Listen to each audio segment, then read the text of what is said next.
नमस्कार दोस्तों, आप देख रहे हैं प्राइम न्यूज का डिजिटल प्लेटफॉर्म और मैं हूं आपके साथ आलोक शुक्ला।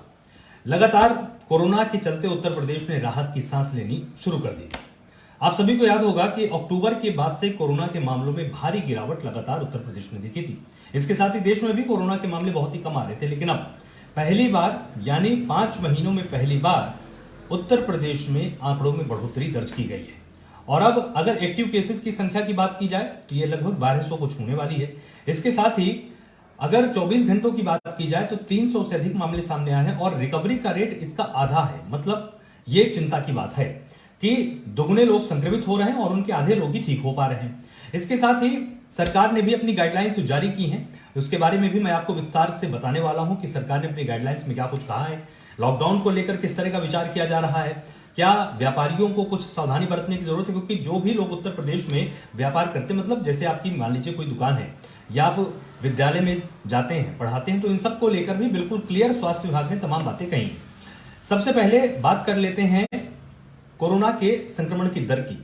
338% की वृद्धि दर्ज की जा रही है उत्तर प्रदेश के अंदर। मतलब ये चिंता की बात है। हालांकि केजीएमयू की जो मशहूर डॉक्टर हैं उन सभी का यही कहना है कि चिंता की कोई बात नहीं है, ये सीजनल हो सकता है, लेकिन अगर कोई भी संक्रमण 338% की दर से बढ़ रही है तो निश्चित तौर पर आप सबको अब सावधान हो जाने की जरूरत है। मतलब आप जिस असावधानी के साथ अभी बसों में यात्रा कर पाते हैं, आप ट्रेनों में यात्रा कर रहे हैं या आप एयरलाइंस का आप इस्तेमाल कर पा रहे हैं, अब इसमें सावधानी बरतने का समय आ चुका है। अब ये वो समय है जब आपको सैनिटाइजर का उपयोग प्रारंभ कर देना चाहिए। अगर आप किसी यात्रा में हैं, आपको टिश्यू पेपर अपने पास हर वक्त रखना चाहिए कि मान लीजिए अगर आप किसी भी ट्रेन में सफर कर रहे हैं और अगर आप शौचालय का इस्तेमाल करते हैं तो उसके गेट को या उसकी टैप्स को छूने के लिए आप टिश्यू पेपर का इस्तेमाल कर सकते हैं, आपके लिए बहुत सेफ रहेगा। इसके साथ ही अगर आप एयरलाइंस का इस्तेमाल करते हैं, अगर आप एयरपोर्ट जाते हैं तो भी आपको मास्क पहनना बहुत जरूरी होने वाला है। और इसके साथ ही आपको हो सकता है फॉर्म दिया जाए और वो फॉर्म भी आपको फिल करना होगा क्योंकि कंपलसरी होता है, खासकर कोरोना के दौर में। इसके साथ ही जो गाइडलाइंस जारी की गई हैं उनमें अधिकारियों को बहुत स्पष्ट निर्देश दिए गए हैं। अभी जनता के लिए राहत की बात है। जनता के लिए कोई भी एक बंदिश नहीं लगाई गई, क्योंकि आपको याद होगा जब कोरोना के मामले बढ़ने लगते हैं तो मास्क के लिए जुर्माना भी सरकार की तरफ से लगाया जाता है। अभी किसी भी तरह के जुर्माने का प्रावधान उत्तर प्रदेश की सरकार ने नहीं किया है। इसके साथ ही जो नियम बनाया गया था कि 2 गज की दूरी आपको रखनी है, ये एहतियातन तो आप रख सकते हैं, लेकिन आपका इसके लिए किसी भी तरह का कोई चालान नहीं कटने वाला है। इसके साथ ही मास्क के इस्तेमाल को लेकर भी कोई बंदिश नहीं है, क्योंकि पहले आपको याद होगा ये नियम बना दिया गया था कि अगर आप किसी व्यापारिक प्रतिष्ठान में जाएंगे तो आपको मास्क पहनना ही होगा, अदरवाइज आपको सामान नहीं मिलेगा। 2 गज की दूरी आपको रखनी पड़ेगी। इस तरह की कोई गाइडलाइंस फिलहाल अभी लोगों के लिए नहीं है, लेकिन अधिकारियों के लिए देखिए जो एक सबसे बड़ी गाइडलाइन जारी की गई है उसमें यह है कि आरआरटी को एक्टिव किया जाएगा, यानी जो भी कोविड को लेकर रिस्पांस टीम थी उनको एक्टिव किया जाएगा, कि वो रैपिड रिस्पांस टीम थी उनको एक्टिव कर दिया जाएगा और ये गांवों के स्तर पर होने वाला है। इसमें जो आंगनबाड़ी हैं या जो आशा बहुएं हैं उन सभी को इसमें शामिल किया जाएगा और हर एक टीम में जो भी रिस्पांस की टीम होगी एक डॉक्टर जरूर है, ये कंपलसरी है। तो ये डॉक्टर्स की जिम्मेदारी है कि अपने यहां पर किस तरह से उनको कोरोना का प्रबंधन करना है। इसके साथ ही मान लीजिए आप बाहर से आए हैं और आप कोरोना से संक्रमित पाए जाते हैं या आपको कोरोना के लक्षण है तो आपके सैंपल को केजीएमयू में भेजा जाएगा और उसकी जीनोम सीक्वेंसिंग होगी, क्योंकि जो नया कोरोना का वेरिएंट है वो 101 गुना तेज रफ्तार से फैलता है। लेकिन क्योंकि अब इसका बताने का मतलब ये है, आपको अवेयर करने का यहां पर मकसद ये है कि अगर आप असावधानी बरतते हैं तो बहुत ही तेजी के साथ कोरोना फैलेगा। और देखिए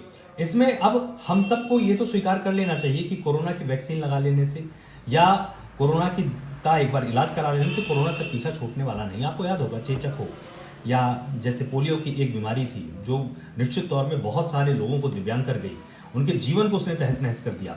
एचआईवी हो, इसके साथ ही अगर आप कैंसर के कुछ वेरिएंट्स को देखेंगे वो आज भी समाज में हमारे बीच में है, चाहे वो हैजा हो चाहे वो डायरिया हो। ये तमाम ऐसी बीमारियां हैं जो कि जानलेवा थी, इनके वायरस इनके बैक्टीरिया आज भी हमारे बीच में और अभी भी आप सब सुनते होंगे कि कोई ना कोई आपके परिजनों में से या कोई दूर के रिश्तेदारों में से इनमें से बीमार होता ही रहता है। तो निश्चित तौर पर कोरोना को भी अब हमको उसी तरह से स्वीकार करने की जरूरत है। आप सभी मेरे साथ यहाँ पर जो भी जुड़े हुए हैं आप अपनी राय को यहाँ पर साझा कर सकते हैं मेरे साथ कि आपको क्या लगता है, कोरोना से भागने की जरूरत है या कोरोना को हर वक्त अपने पास महसूस करते हुए उसके हिसाब से तैयार रहने की जरूरत है। क्योंकि जैसे आपको याद होगा टाइफाइड जैसी बीमारी, मलेरिया जैसी संक्रामक और जानलेवा बीमारी डेंगू जैसी जानलेवा बीमारी आज भी हमारे बीच में है। अगर आप चूक जाएं थोड़ा सा, एक मच्छर आपको काट ले जो कि टाइगर प्रजाति का है, जो कि निश्चित तौर पर मादा एडीज या मादा एनाफिलीज, ये दो तरह की मच्छर की प्रजाति जिससे मलेरिया और आपको डेंगू होता है, जानलेवा है। अगर आप 5 दिन ध्यान न दें, बुखार आता रहे, आप पैरासीटामोल खाते रहिए, आपकी जान चली जाएगी। ठीक ऐसे ही है कोरोना में भी। तो ज्यादा चिंता करने की जरूरत नहीं है, बस आपको सावधान रहने की जरूरत है।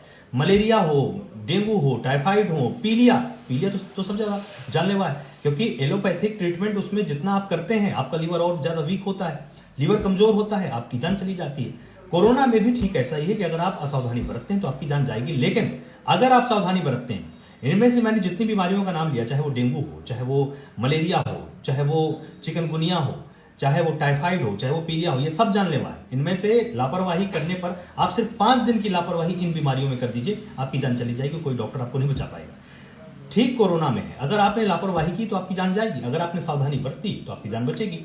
सरकार ने भी यही डॉक्टर्स को कहा है कि आप सब सचेत रहिए।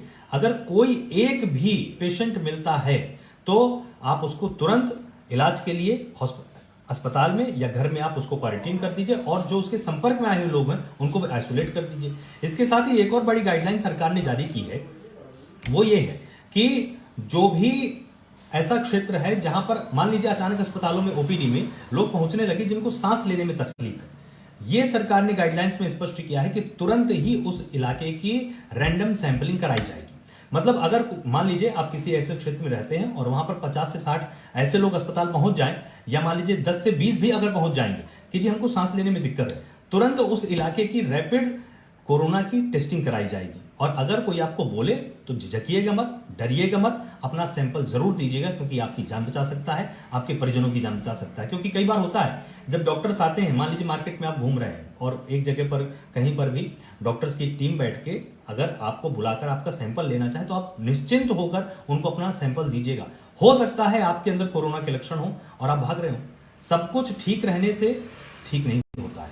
कई बार ये गलती लोग डेंगू जैसी बीमारी में कर जाते हैं। आपको याद होगा कि लोगों को वीकनेस होती है, कमजोरी लगती है, उल्टियां होती हैं, वो पैरासीटामोल खाते रहते हैं और 4 से 5 दिन तक डिले करते हैं जांच कराने में। 6वें 7वें दिन अस्पताल पहुंचते हैं, जांच कराते हैं तो डेंगू सामने आता है, और तब तक आपकी प्लेटलेट्स इतनी डाउन हो जाती हैं कि आपकी जान चली जाती है। ठीक कोरोना में ऐसा ही होता है। अगर आपने 4 से 5 दिन अगर आपने डिले कर दिया तो जो संक्रमण है आपकी नोज से होते हुए, आपके गले से होते हुए आपके लंग्स तक पहुंच जाता है, और इसके बाद फिर भगवान ही मालिक है। आपने भले ही वैक्सीन लगवा रखी हो, भले ही आपकी जान बच जाए, लेकिन इतना ज्यादा डैमेज वो आपके लंग्स को पहुंचा देता है कोरोना का वायरस कि वो फिर आपके लिए ठीक नहीं है। तो ये तमाम सावधानियां बरतिए। सरकार ने गाइडलाइंस अपने स्पष्ट तौर पर जारी की हैं, अधिकारियों के लिए की हैं कि जो कोविड के कमांड सेंटर थे उनको एक्टिवेट तुरंत किया जा रहा है हर एक। क्योंकि देखिए चिंता की बात एक और मैं आपको बताता हूं, यूपी में 75 जिले हैं। आज एक डाटा ये यहां पर सामने आया है कि 63 जिलों में कोरोना के संक्रमण तेजी के साथ बढ़े हैं। अब आप अंदाजा लगाइए, 80% से ज्यादा जिले ऐसे हैं जहां पर कोरोना के संक्रमण के मामले बहुत तेज रफ्तार से बढ़ने लगे। तो चिंता की बात पूरे उत्तर प्रदेश के लिए। 75 में से 63 जिले संक्रमित पाए जा रहे हैं। तो निश्चित तौर पर आप सबको अलर्ट होने की अब जरूरत है। इसके साथ ही सरकार ने अभी से ही, मुख्यमंत्री योगी आदित्यनाथ ने एक बैठक की थी और उस बैठक के बाद स्वास्थ्य विभाग ने साफ तौर पर कहा है कि अधिकारियों की जिम्मेदारी है, सैंपलिंग करवाई जाएगी, जीनोम सैंपलिंग होगी, रैंडम टेस्टिंग भी लोगों की जाएगी। और आप सबसे भी मेरा अनुरोध है, अगर आपके परिजनों में से या जो भी इस वक्त मेरे साथ जुड़े हुए हैं, आप सब भी निश्चित तौर पर लोगों से अपील कीजिएगा, जो भी आपके दोस्त वगैरह हैं, कि अगर उनका सैंपल डॉक्टर से लें, क्योंकि कोरोना की टीम जगह जगह जाएगी और निश्चित तौर पर वो आपके घर भी आ सकती है। तो आप अपना सैंपल दीजिएगा। हालांकि वो एंटीजन सैंपल आपका लेंगे और उसको हो सकता है जीनोम सीक्वेंसिंग के लिए भेजा भी जाए। अगर आपके एरिया में कोई एक कोरोना का पेशेंट निकल आएगा तब। तो निश्चित तौर पर इन तमाम सावधानियों के साथ आप सबको सचेत रहने की जरूरत है। अगर आप चाहते हैं कि वो तस्वीरें एक बार हम सब ना देखें जो हम देख चुके हैं 2020 में, वो तस्वीरें आप सबको याद हैं, आप सब ने भी लगातार उन तस्वीरों को देखते हुए उससे आप सब बाहर निकले हैं, और आप सब ने ही उत्तर प्रदेश को या पूरे देश को अब इस हालात पर लाकर खड़ा किया है कि कम से कम अब सब लोग अपने काम पर जा रहे हैं। काम पर जाकर अपनी कंपनी के लिए, अपने देश के लिए, या जिस भी फील्ड में है, सरकारी हो निजी हो, काम करके अब निश्चित तौर पर अपनी अर्निंग्स कर रहे हैं। अगर यही सब चलता रहे तो इसके लिए जरूरी है कि हम सावधान रहें, अपनी जिम्मेदारी को निभाएं। और जो भी गाइडलाइंस आई हैं उनमें से अभी फिलहाल जो जनता है उसके लिए किसी भी तरह की कोई पाबंदी नहीं है। हालांकि एहतियातन आप लोग मास्क जरूर लगाइए, मास्क लगाने का अनुरोध किया गया है, लेकिन अभी किसी तरह के जुर्माने का ऐलान नहीं किया गया है। लेकिन सरकार को मजबूर भी मत कीजिए कि वो फिर जुर्माने का ऐलान आपके लिए करे, क्योंकि ये हम सबकी जान के लिए ही है, हम सबकी सुरक्षा के लिए है। हर बात जुर्माने पर आए फिर हम माने, ये भी ठीक नहीं है। तो मास्क लगाना अभी से ही आप लोग शुरू कर दीजिएगा। और निश्चित तौर पर मैं भी अब जब बाहर से आता जाता हूं या बाहर कहीं जाता हूं तो मास्क का प्रयोग अब मैंने भी शुरू कर दिया है, क्योंकि ये एहतियातन है, मेरे लिए ही ठीक है। क्योंकि कई बार होता है कि हमारा ध्यान नहीं होता है, हम किसी प्रदूषित जगह को छूते हैं और फिर हमारा हाथ अनजाने में ही हमारी नाक या मुंह के पास चला जाता है। इस पे आप कितने भी ज्यादा अलर्ट रहने वाले व्यक्ति हैं, आप रोक ही नहीं सकते। तो मास्क इसके लिए एक अच्छा उपक्रम हो सकता है। सैनिटाइजर को एक उसकी छोटी सी बोतल अपने पास रखनी शुरू कर दीजिए। और आप किसी भीड़ भाड़ वाले इलाके में जाते हैं तो आप सैनिटाइजर का इस्तेमाल कर सकते हैं। और बाकी डॉक्टर्स के लिए, अधिकारियों के लिए सीधे निर्देशों सरकार की तरफ से कि उनको कमांड सेंटर को एक्टिव रखना ही रहता है। जो रैपिड टेस्टिंग की टीम थी उनको अब गांव-गांव में जाना है और उनको पूरे एहतियात के साथ लोगों के सैंपल को लेना है। इसके साथ ही सरकार ने यह भी स्पष्ट किया है कि हर एक अस्पताल के लिए कहा गया है, और इसके साथ ही हर एक अस्पताल के साथ पूरी तरह से लोगों को दवाएं भी देनी है। और आपको याद होगा डिप्टी सीएम ब्रजेश पाठक ने भी एक बड़ा दावा किया था और एक बड़ा आदेश दिया था। उन्होंने कहा था कि किसी भी अस्पताल को बाहर से दवा लिखने का अधिकार नहीं है। मतलब अगर आप मान लीजिए सरकारी अस्पताल जाते हैं तो बाहर से दवा आपको कोई डॉक्टर नहीं लिख पाएगा, आपको उसी अस्पताल से ही दवा लेनी है। अगर आप सरकारी अस्पताल गए हैं, आपको बाहर से दवा नहीं खरीदनी है। तो सरकार आपके साथ है, सरकार ने तैयारी पूरी कर ली है। हर अस्पताल में जो ओपीडी में भी लोग जाएंगे उनकी भी रैंडम टेस्टिंग हो सकती है, तो आप लोग इसके लिए तैयार रहिएगा।